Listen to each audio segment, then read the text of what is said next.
ఎక్కడికి రా? మేము పోతాం. ఏంట్రా ఇది? నీకేమైనా పిచ్చా? ప్రియా ఎప్పుడు చెప్తుంటది కదా వాడెప్పుడు ఇలాగే అలిగి వెళ్తుంటాడని. మరి నీకెందుకు భయం? నాకు కాదండి పిచ్చి, నొస్తార్థం మీకు. వాడు బాడీని చూశాను అక్కడ. రేయ్, అది డెడ్ బాడీ కాదు, ఏం కాదు. రాత్రంతా దయ్యం చూశానని ఓ భయపడ్డావంట కదా. ఆ దయ్యమే శేఖర్ని చంపేసిందని ఊహించుకుని ఉంటావు అంతే. మమ్మల్ని వెళ్ళనియండి, మేము పోతాం. అందరం కలిసి వచ్చాం. 2 రోజులు ఉంటే అందరం కలిసి వెళ్ళిపోతాం కదరా. 2 రోజులు ఉంటే వెళ్ళేది మనం కాదు, మన సావు వార్త. ఓ అది కూడా చెప్పడానికి ఎవరు ఉండరుగా. మమ్మల్ని వదిలేండి, మేము పోతాం. నువ్వు రావే సావిత్రి. అంతేనారా? మమ్మల్ని వదిలేసి వెళ్ళిపోతావా? సారీ రాజా. ఇంకొకసారి ఆలోచించరా. ఎన్నిసార్లు ఆలోచించినా ఇక్కడ ఉన్న దెయ్యం పోదు కదా. మీరేమో మా మాటలు నమ్మరు. నేనైతే ఇప్పటికీ నమ్మను. దయ్యం అనేది జస్ట్ నెక్స్ట్ లెవెల్ ఇమాజినేషన్. మీరు యాక్సెప్ట్ చేయకపోవచ్చు. దేవతలు, దెయ్యాలు మేము గట్టిగా యాక్సెప్ట్ చేస్తాం. అండ్ ఈ దెయ్యాలను ఇంకా స్ట్రాంగ్ యాక్సెప్ట్ చేస్తాం. నువ్వు రావే సావిత్రి.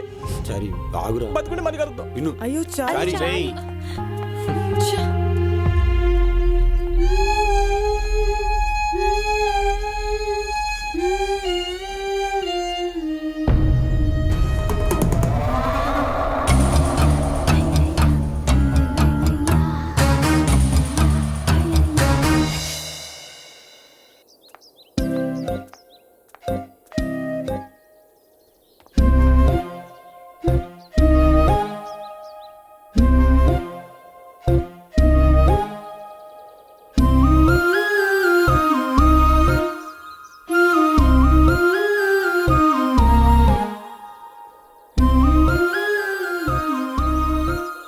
నువ్వేం చేసినా నేను వద్దంటానా?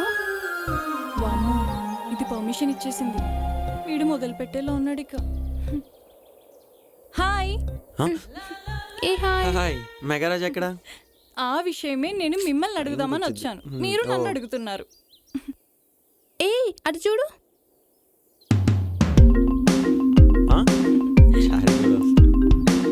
ఏదేమైనా రాజ్ కి ఫ్రెండ్స్ అంటే ప్రాణం.